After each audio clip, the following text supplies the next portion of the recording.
investigación, selección y testeo de VHH contra clamidia trachomatis.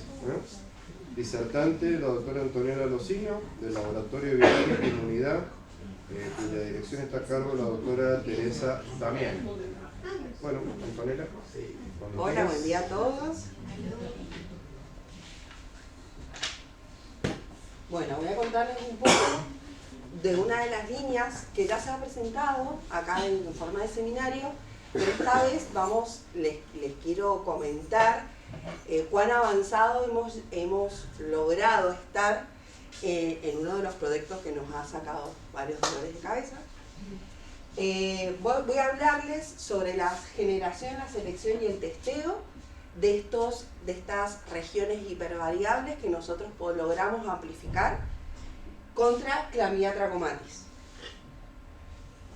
Bueno, este proyecto surge de una meta que tiene el laboratorio, que justamente es contribuir con la prevención y con el tratamiento de enfermedades de transmisión sexual, sobre todo de patógenos que establecen latencia y cronicidad.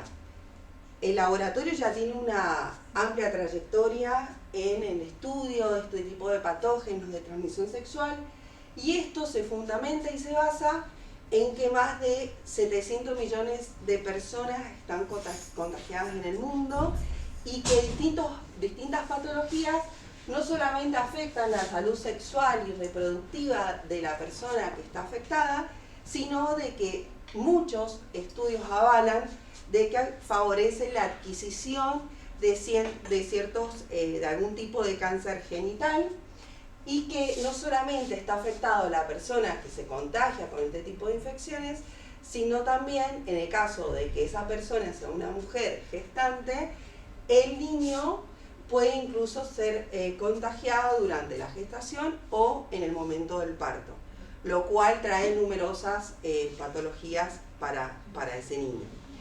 Incluso, de acuerdo a cómo se encuentra el sistema inmunológico de la persona afectada, puede comprometer la vida.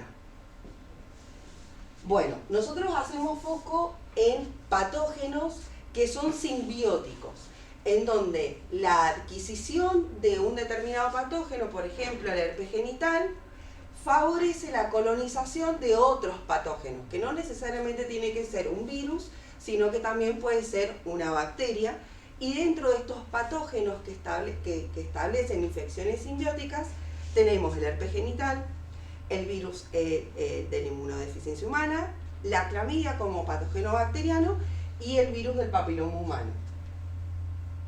Nosotros actualmente tenemos investigaciones relacionadas al herpes genital y a clamidia, y nos estamos adentrando al mundillo del virus del papiloma humano. Bueno, dentro de clamidia, que es lo que yo les vengo a presentar ahora, clamidia es la principal infección bacteriana en el mundo y tiene numerosas consecuencias. Sobre todo, lamentablemente, la mujer siempre es la más afectada.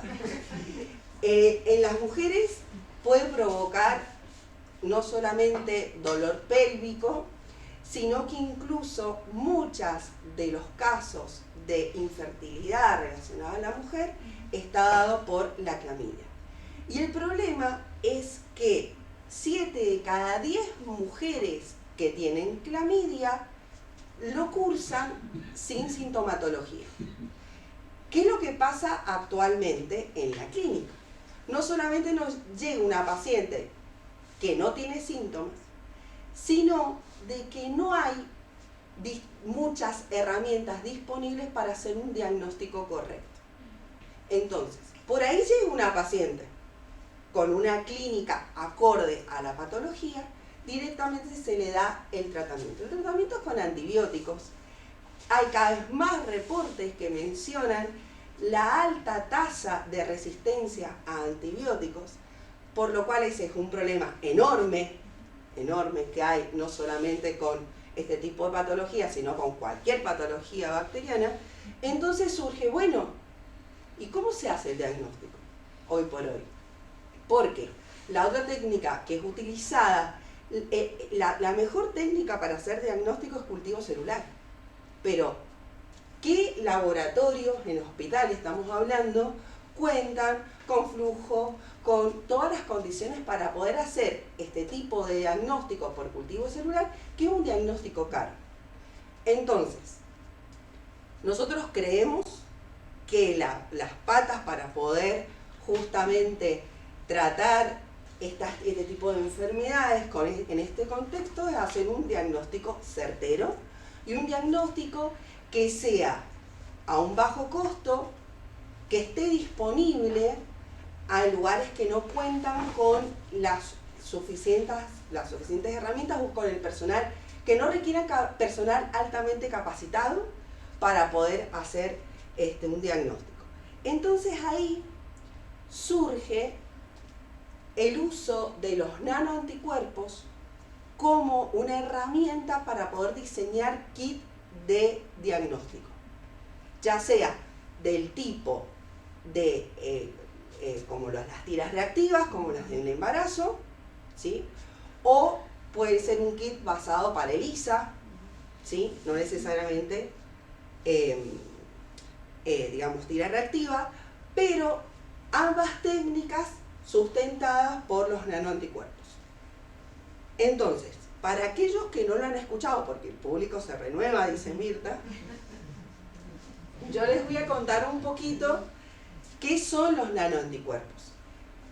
Los mamíferos, humanos, animales, contienen anticuerpos que están formados por una cadena pesada, una cadena liviana, y aquí tenemos tanto la liviana como la pesada, tiene una región hipervariable que es la que justamente especifica para el reconocimiento de un determinado antígeno. Por biología molecular se ha conseguido, a partir de estos anticuerpos convencionales, hacer lo que se llama SIFB, que son la región hipervariable de la cadena pesada con la cadena liviana y con un grupo. ¿Ah? No se ve el cursor. No se ve el cursor. Esperen. Porque yo estoy moviendo como loca. Ahí está. Ahora sí. Ahora sí. Entonces, unidos por un loop. Bueno, esto es un derivado que se utiliza muchísimo actualmente y el mundo de los nanoanticuerpos cae en esto, acá. Los nanoanticuerpos son derivados que se obtienen por biología molecular porque los camélidos, llamas, alpacas, guanacos, pero también los tiburones, además de tener estos anticuerpos convencionales, tienen unos anticuerpos de cadena simple que se llaman. Tienen una cadena pesada que es igual a la de los anticuerpos convencionales y tienen la región hipervariable, pero no cuentan con la cadena liviana, ¿sí? A partir de estos anticuerpos de simple cadena, por biología molecular, ya les voy a mostrar el caminito, nosotros logramos utilizar solamente la región hipervariable. ¿Qué ventajas tienen los nanoanticuerpos? Al ser tan chiquitos, porque son 10 veces más pequeños que un anticuerpo convencional, tienen 15 kilodalton aproximadamente, contra 150 que tiene un anticuerpo convencional, esto le permite poder atravesar membranas celulares. ¿Y con qué fin? Porque se pueden hacer, en muchos lugares se realizan, diagnósticos por imágenes basado en nanoanticuerpos. Justamente les permiten ese pequeño tamaño poder atravesar distintas barreras y acceder a aquellos tejidos o zonas que nosotros estamos interesados. Siempre y cuando obviamente el nanoanticuerpo se lo acople a algo que emite una radiación, por ejemplo. La particularidad es que no generan reacciones adversas. Hay muchas publicaciones relacionadas a eso donde han puesto el foco en analizar la toxicidad o las reacciones adversas que tienen los anticuerpos, los nanoanticuerpos versus los anticuerpos convencionales, porque justamente muchas veces para poder despertar la respuesta inmune se tiene que aplicar en conjunto con otras sustancias y el nanoanticuerpo no es necesario hacerlo. Son de fácil transporte. ¿Por qué? porque su pequeño tamaño les otorga una estabilidad química y física a distintas condiciones, de temperatura, de pH sobre todo. Y haciendo foco en la temperatura, se ha visto que su pequeña estructura es muy estable aún en rangos de temperatura muy grandes, lo cual facilita el transporte y el almacenamiento de este tipo de productos. No requieren muerte animal porque su producción se realiza en bacterias, ya les voy a explicar. Entonces, no es necesario para su obtención sacrificar animales. Son de bajo costo y esto está relacionado no solamente a la producción en bacterias, sino también es justamente la producción en bacteria le da escalabilidad.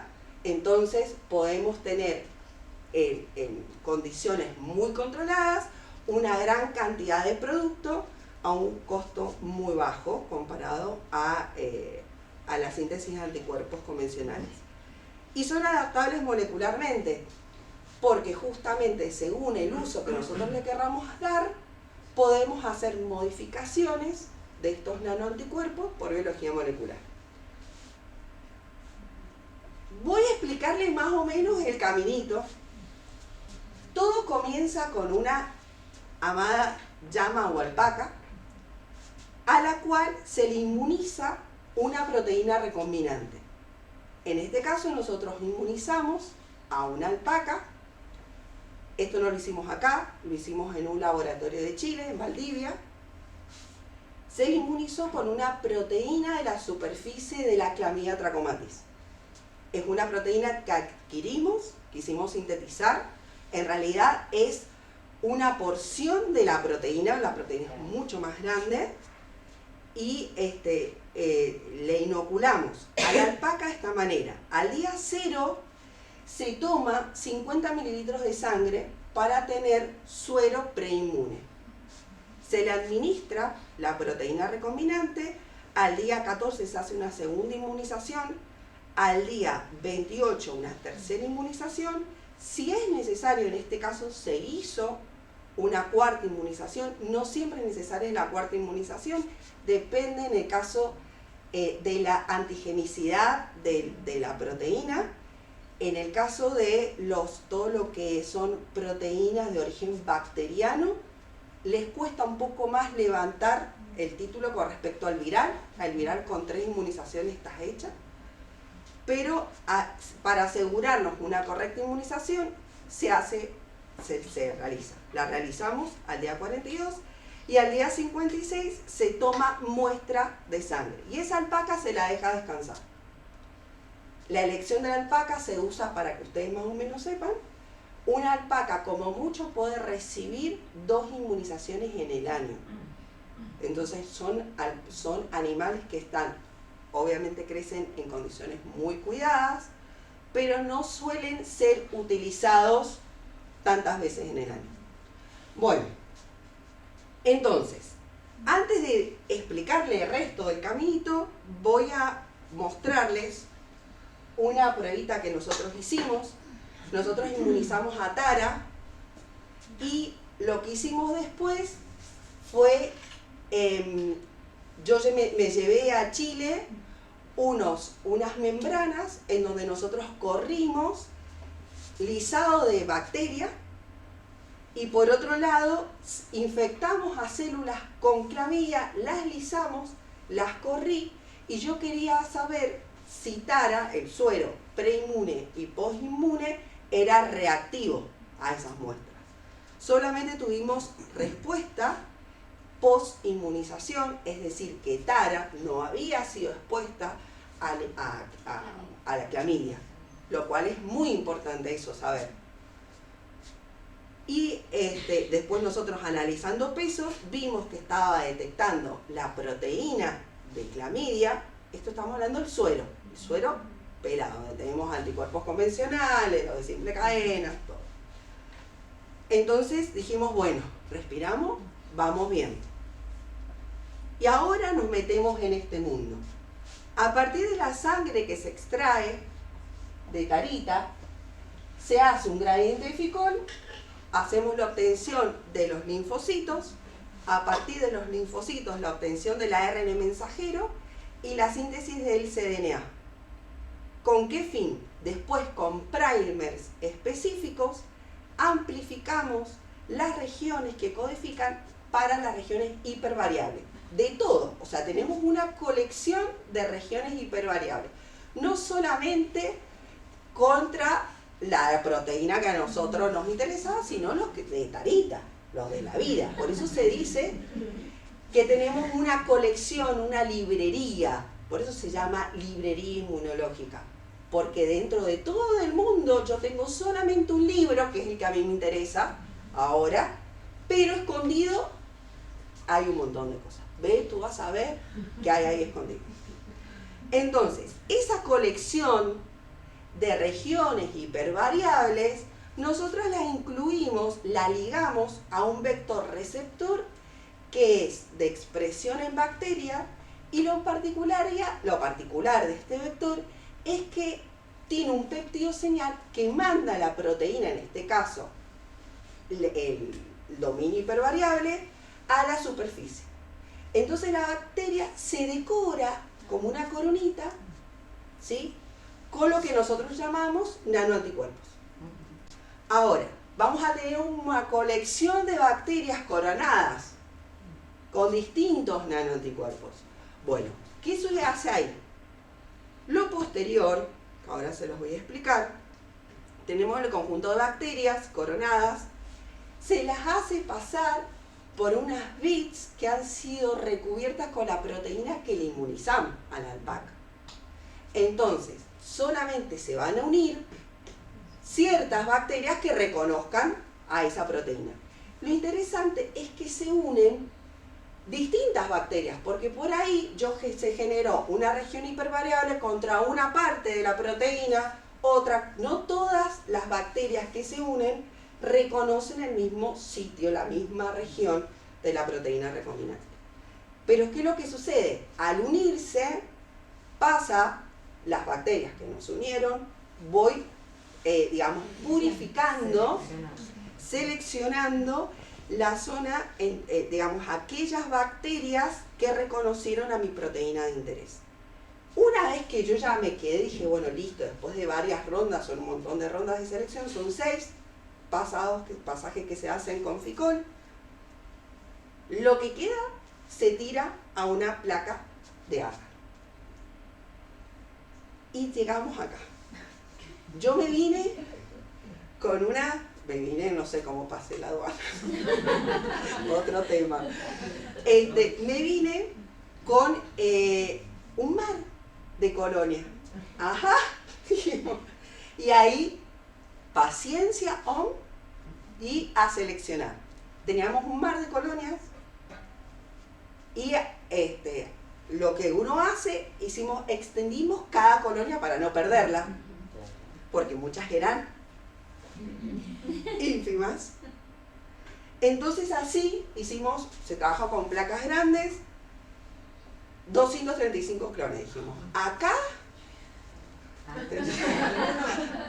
no hay ciencia que aguante. Acá dicen que la ciencia tiene más brujería que de ciencia, lo cual doy fe, a pura fe, como me decía el investigador que trabajé en Chile. Voy a decir, a pura fe, Antonio, a pura fe. Bueno, ¿y qué hicimos con estos 235 clones? Los dividimos en grupos, porque encima había que ver cuál de todos estos producían nanoanticuerpos. Entonces los dividimos en grupos de 5. ¿Qué es el próximo paso? Uno trabaja con una placa que se llaman placas de deep well, que son como de un well profundo justamente, en donde a estos grupos de 5 colonias las metíamos en un well, ¿sí?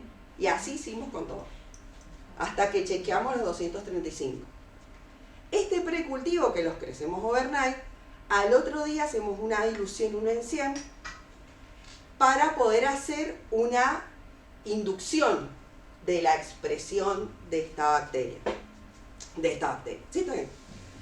Entonces, Hacemos la inducción cuando llegan a una determinada UDI y una vez que tenemos el líquido inducido, se centrifuga, se sonica para romper justamente la pared bacteriana y quedarnos con el sobrenadante que va a tener los nanoanticuerpos, ¿sí?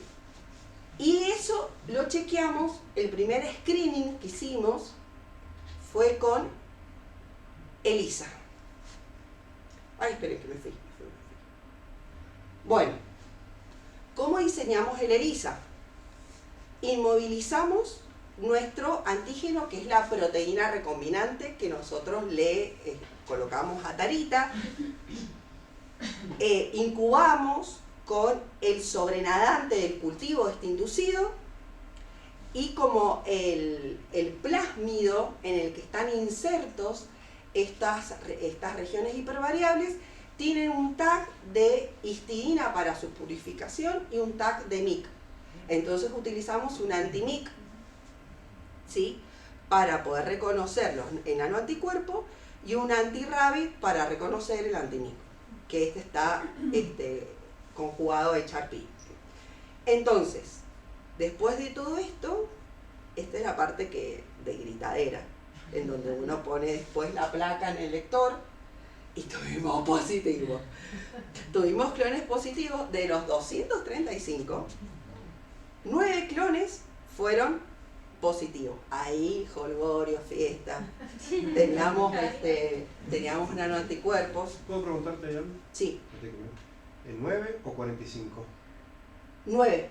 Pero porque no ahí no te no habían fusionado 5 en 1. sí. De los 235 tuvimos grupos positivos, te lo simplifiqué. Sí, ya sé, pero ¿cómo seleccionaron esos 5 para meterlos por cada...? No, eso es aleatorio, ¿viste? 5 raditas, primer grupo, grupo 2, fue así. Estaban, claro. La parte de brujería. Claro, los metimos en cada pocillo, pero después los que nos daban positivos por ELISA los individualizábamos. Decíamos, bueno, agarramos el grupo, nos dio positivo, el grupo 1, el grupo 2, el grupo 3, el grupo... ¿Sí? Bueno, ahora hacíamos lo mismo, pero precultivos individuales. O sea, el clon 1 del grupo 1... O sea, con los 135... Exacto, ¿no? Por eso, el total final fueron de 235 que nosotros chequeamos, 9 clones fueron positivos para el ELISA. Entonces dijimos, bueno, tenemos nanoanticuerpos.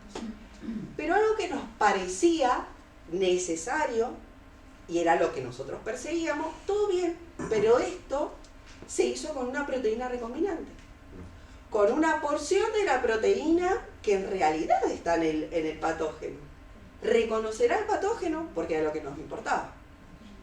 Todo bien con los recombinantes, pero necesitábamos esa prueba. Entonces, eso lo hicimos por 2 técnicas, por la técnica de slot blot, en donde nosotros probamos estos clones, estos 9 clones, en donde inmovilizamos en la membrana lisado de células infectadas con clamidia. Entonces, probamos eso, los 9 clones fueron capaces de reconocer a un lisado de células infectadas. Acá tenemos el control negativo, en donde se inmovilizó el lisado, pero no se colocó el sobrenadante del nanoanticuerpo, y como control positivo tenemos el suero de Tara, que ya sabíamos que había reconocido por lo que les mostré al principio. Y después dijimos, bueno, bien, vamos bien, funciona para ELISA, funciona para slot blot. Queríamos ver si era capaz de reconocer al patógeno, y eso lo hicimos por inmunofluorescencia, en donde hicimos una infección de célula GILA con clamidia. Nosotros tenemos clamidia GFP. Entonces acá se puede ver la vacuna de inclusión de donde están las clamidias, y los nanoanticuerpos reconocieron de forma específica a estos cuerpos de inclusión donde estaban las clamidias. Entonces dijimos, bueno, maravilloso. porque no solamente reconoce a nuestra proteína recombinante, sino que reconoce a nuestro patógeno y algo que no lo puse acá, también hicimos ensayos de Western blot en condiciones desnaturalizantes para ver si también era capaz de reconocer a la proteína cuando no está foldeada, porque ese es otro desafío que tienen los anticuerpos, y logró reconocer. O sea, son un caño los 9. ¿Urea? ¿Ah? ¿Urea 8 sí, molar? sí. Sí, De los 9 clones, no los 9 clones son útiles para inmunofluorescencia. De los 9, 3 nos dieron bien para inmunofluorescencia. Todos funcionaron para ELISA y para slot blot, pero para inmunofluorescencia solamente 3. ¿La cantidad que usan de anticuerpos se relaciona con la de los anticuerpos normales? Totalmente. Usamos una dilución 1 en 500. Y esta es la imagen que obtuvimos. Bueno, acá esto, como les dije, APCAM va a ser la... esto es un trabajo que venimos trabajando, o sea, lo hemos arrancado en relaciones con el Instituto de Curie de Francia. Con el Biener Lab hemos realizado un prototipo de un test rápido para COVID basado en nanoanticuerpos.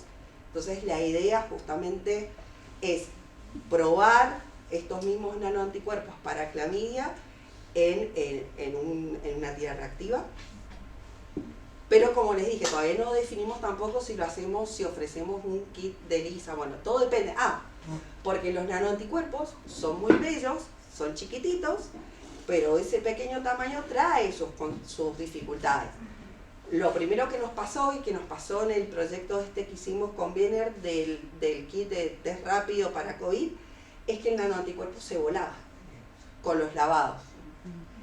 Pero lo hemos logrado modificar por biología molecular, acoplándolos a otras proteínas, digamos, o que son colorimétricas, entonces, o simplemente le otorgan peso, sin afectar la afinidad y del anticuerpo. Pero justamente este particular que hemos obtenido en los ensayos hasta ahora, el nanoanticuerpo se estaría asociando de por sí, sin necesidad, y no sería necesario modificarlo para acoplarlo, no tendríamos la misma dificultad que con el nanobody de los de COVID. Tanto ese proyecto, el de COVID, como la Universidad de Chile, es el laboratorio que tiene todas las alpaquitas para el trabajo. Yo fui a hacer la primera parte de la librería inmunológica Chile, y bueno, siempre también con el apoyo de CONICET y la universidad, bueno, hemos logrado avanzar. Esto es parte del equipo. Bueno, Diego Sánchez, que es biólogo molecular, Romina Rusi, que ahora está en una beca en España, se nos fue, María Ángeles Ávila, bueno, la Tere, y quien les habla.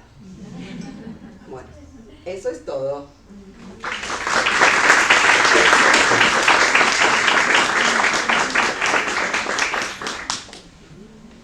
Bueno. Sí. Una pregunta. Sí, Antonella, vos decís que los anticuerpos atraviesan la membrana. Sí. ¿Tienen de alguna manera características lipofílicas, digamos, el anticuerpo, o es por su pequeño tamaño? Es por su pequeño tamaño. No. Pero sí es cierto lo que vos decís, el tipo de aminoácidos que tengan. Obviamente no es algo que vamos a poder estandarizar mucho, porque eso varía mucho, porque justamente es la región hipervariable, pero dentro de los estudios que se tienen que hacer, porque nosotros estamos próximos a patentar, por eso no les puedo decir contra qué proteína es, ni mucho menos. Dentro de los estudios que se hacen estudios estructurales, donde se analiza no solamente la secuencia aminoácida, la estructura tridimensional, y se evalúa qué tipo de aminoácidos. Todo eso surge del estudio estructural, pero la capacidad, el factor común en cuanto a la capacidad de atravesar barreras, se las da a su pequeño tamaño.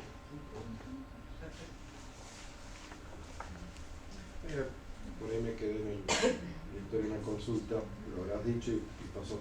Es monoclonal. Sí, sí. Pero es una librería, o sea, Sí, es una librería. ensamble, Por no es que sea eso, monoclonal, por es un eso ensamble. por eso me quedé pensando ahí No. si es mono, poli, esa No, parte. no, es una Claro, es una librería, uno amplifica todas las regiones hipervariables que codifican para anticuerpos. Y ahí tenés la librería. Entonces sería poli. Un poli y un mono. Por eso, No, es como que se me, por cómo- por eso me surge la duda, ¿no? En la metodología me parecía mono, pero después al final parece que es como un híbrido. No es un híbrido, porque si bien vos tenés la librería inmunológica, vos tenés toda una colección. Sí, Eso sí es cierto, sí. que vos tenés toda una colección. Pero justamente, ¿El reconocedor es uno? sí, Entonces mono. claro, porque vos en Eso es el lo que- gradiente eso es lo de que Ficol, dice la es específico, exacto, es en el gradiente de Ficol Está bien, colocás la proteína, las bits, perdón, recubiertas con la proteína. La correlación, sí. Entonces, mono. Sí, es específico.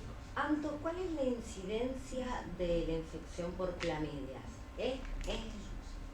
¿Es mucha? Porque generalmente uno habla de cándida, por eso...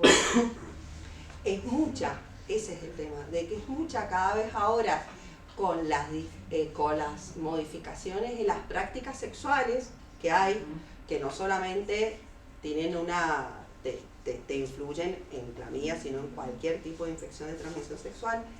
El gran problema es que las estadísticas que se venían viendo hace un tiempo se han disparado por el no uso del preservativo o de prácticas que se dicen inseguras.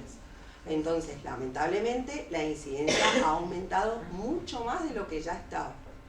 Y como te decía, se reportan muchos casos. Ese es otro tema, no es de reporte obligatorio.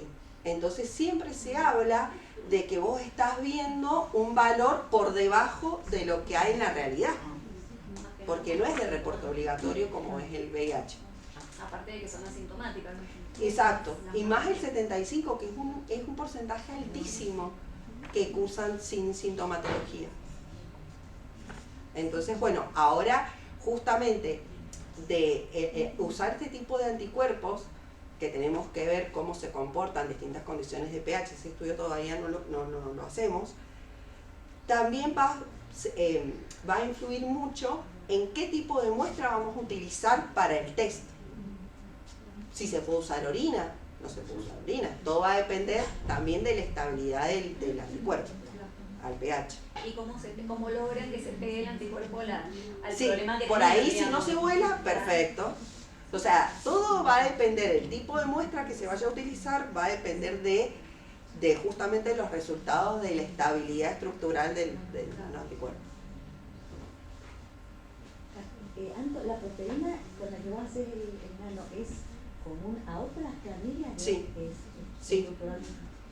Eso se eligió al momento de tirar la bala, digamos, decir, bueno, tenemos una bala para probar, porque esa es otra.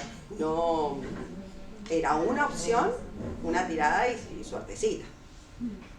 Elegimos justamente una proteína que es conservada en distintos serobars de clamidia, para justamente eso. ¿Y se podría usar para animales? Bueno, mirá, sí, se puede usar. De hecho, nosotros chequeamos estos nanoanticuerpos con una infección, con un lavado vaginal de unos ratones que fueron infectados con clamidia y funcionó perfecto. Funcionó muy bien. Entonces, venimos bien. Obviamente es mucho trabajo, pero estamos en camino. Anto, ¿cómo mantienen el cultivo de clamidia?